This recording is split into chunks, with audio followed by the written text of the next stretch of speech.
The evening air was thick, the kind that clings to your skin like a warning. My fingers traced the edges of the comic as I walked back to my apartment. My heartbeat inexplicably quickened. I shook it off. It was just a comic, after all. A rare one, sure, but what harm could it do? Inside my apartment, I flipped on the lamp, the dim light flickering like it might give out. My roommate, Rachel, wasn't home yet, probably still stuck at her late shift. That meant quiet time, no distractions.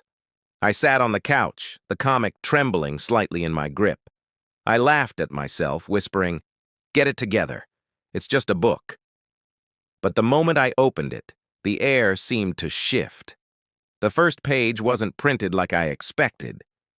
It looked hand-drawn, like someone had sketched it in charcoal, each stroke hauntingly vivid. The image showed a young woman standing in a dim room, staring at a mirror. Her expression was terrified, her wide eyes staring directly at me. Beneath the illustration, a single sentence was scrawled, "She shouldn't have looked." I flipped the page. The next panel showed the same woman, her reflection no longer mirroring her movements. Instead, the reflection had reached forward, one hand pressed against the glass. My breath caught in my throat. The art was too real, too alive. I could almost see the reflection's fingers twitch. I turned the page again, but the words weren't printed anymore. They appeared as if they were being written right then, the ink bleeding into the page in front of me. "Turn around," it read. I froze. My skin prickled as though 1,000 invisible eyes were watching me.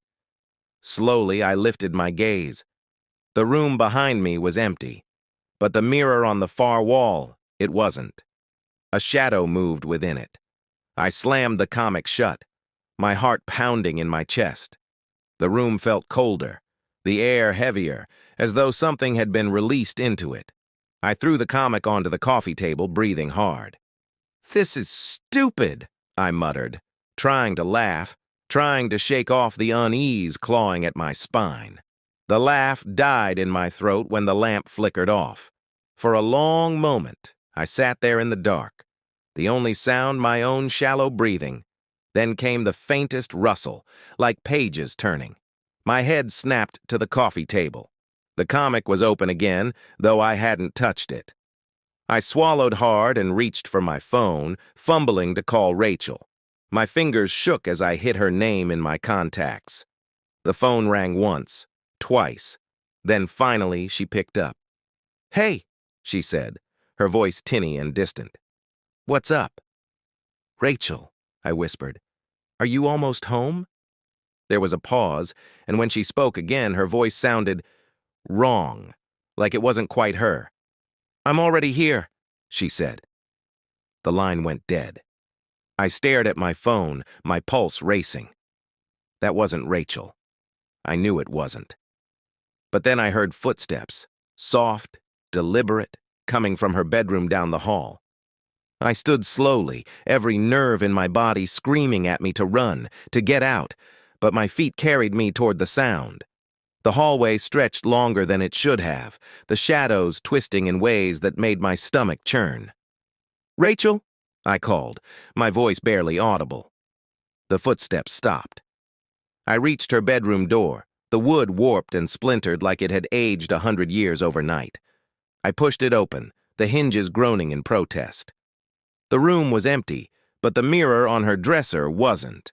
It showed me standing in the doorway, pale and trembling, but behind me, in the reflection, stood a figure. Its shape was wrong, too tall, too thin, its limbs bending at impossible angles.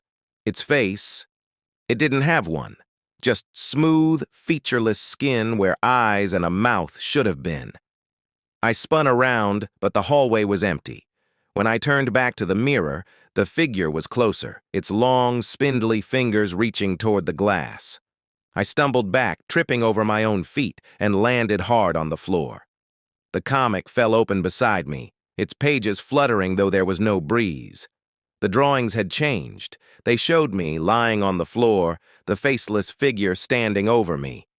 And then, The ink began to bleed off the page. It dripped onto the floor, black and viscous, spreading like an oil spill. I scrambled back, but the ink reached for me, curling around my ankles like living tendrils. It was cold, and it burned at the same time, seeping into my skin. I screamed, clawing at the floor, but it was no use. The ink pulled me in, dragging me toward the open comic. The last thing I saw before the darkness swallowed me was my reflection in the mirror, smiling. When I woke, I wasn't in my apartment anymore. I was inside the comic. The panels stretched around me, endless and suffocating. The faceless figure loomed in the distance, its movements slow and deliberate as it stalked closer.